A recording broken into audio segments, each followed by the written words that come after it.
Martin Bell, journeys to the Balkans 30 years after the death of the leader of the Socialist Republic in The Rise and Fall of Yugoslavia, the story of Tito. This first photo is my father and I with grandfather. I was 6 months or 4 or 5 months old, and it was taken in Belgrade. What do you think of him now? I mean, aside from being his grandson, as a historical figure? I'm really trying to be objective, but I cannot be because he still is my grandfather. But I see him definitely as a figure that has shaped not just Croatia or Yugoslavia at that time, but definitely the whole region, and I can even say the world order as such.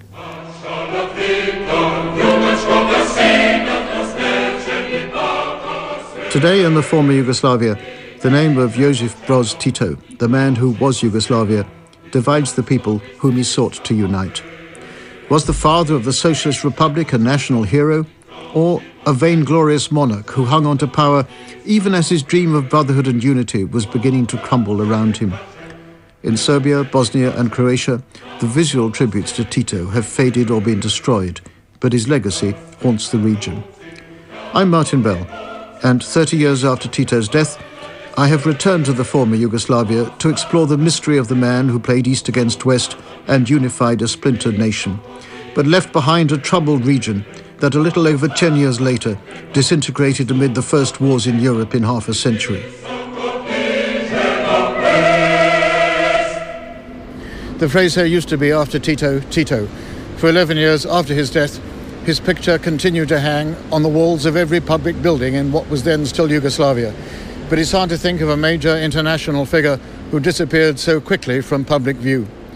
There was hardly a town or city in ex-Yugoslavia which didn't have a Marshal Tito Street. Now they're nearly all gone. So I have only negative characteristics for Tito. He was an absolutist. He concentrated all the power and he took all the power for himself. He was also a man full of vice. So what else can I say? These are all negative things. He was born in Croatia in 1892, imprisoned in Russia, and eventually returned to his beloved Yugoslavia to lead the partisan resistance against the greater force of the Axis powers. He began life as a peasant and ended it as a leader of imperial proportions. He loved smart clothes, fast cars, women, yachts, and the palaces that came with the power. But he also loved the Yugoslav Republic. Some believe he was the only man who could hold it together. Others blame him for its collapse. But there's no denying that in the wake of World War II, he managed to unite the different regions and ethnic groups in an influential Yugoslavia. Marco Attila Hor is a specialist in the recent history of Yugoslavia. Tito's legacy is so big that it's really difficult to give a sort of small answer to the question of what his legacy was for the wars of the 1990s. Yugoslavia was set up as a country in 1918, and it was a sort of a country based on conflicting national projects on the part of the different nationalities who comprised it, the Serbs and the Croats and others. And there was no really good way of making this hodgepodge work as a country. And I think Tito did the best he could. And the settlement Tito set up, as a result of his victory in the Yugoslav Civil War in the 40s, went some way to creating a more balanced constitutional order, giving each of the nationalities some degree of independence.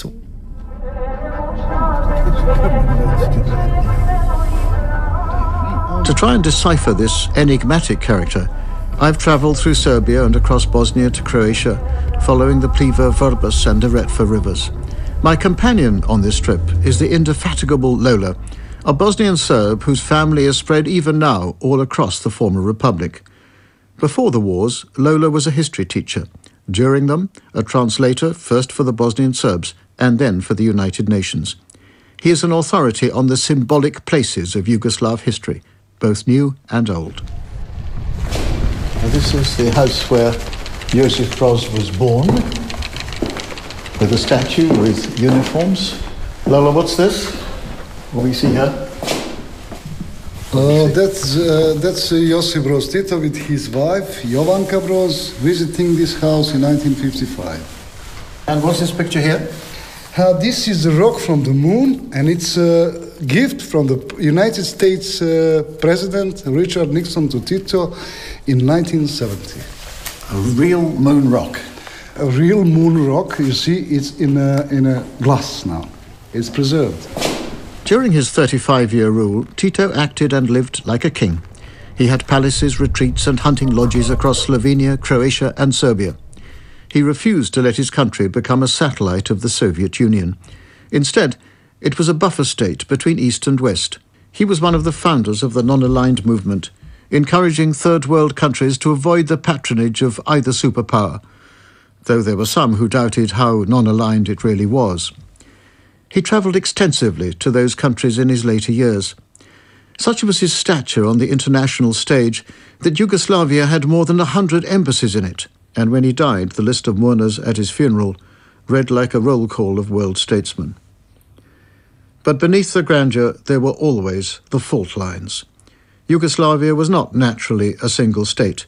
It was formed from the collapse of empires, and Tito had to unite people who had been fighting on opposite sides during the war and had been used as pawns by conquering powers for centuries.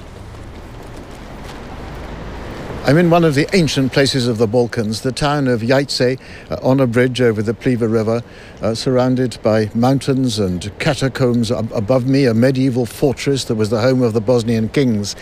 And here, there is a very strong, the strongest of Tito connections. What is that? Tito's Yugoslavia was born at this place in Jajce in 1943, exactly on the 29th of November. Now, is this still a place of pilgrimage for people of ex-Yugoslavia? Yes, Yugo-nostalgic people are coming here, especially to the museum, to remember the Tito's time. Well, are you a Yugo-nostalgic yourself? Of course I'm Yugo-nostalgic, because that time, during the Tito's time, I was not in his party at all, but I had a good passport. I could travel all over the world. But you're never getting it back, are you? I'm just living in the memories. This is a new time now. But despite the nostalgia for Yugoslavia from the old guard like Lola, it wasn't all enlightenment and socialist ideals. Tito was, after all, a dictator. He repressed his opponents. Either you were in the party or you were out. And if you were out, you were powerless. For 20 years, Alexa Gilas's father, Milorad Gilas, was one of Tito's closest allies and a co-architect of the Yugoslav Republic. He then became a critic and a dissident. When he started to favour a democratic and multi-party system, he found himself an enemy of the state.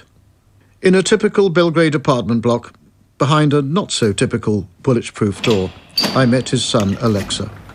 Hello, welcome.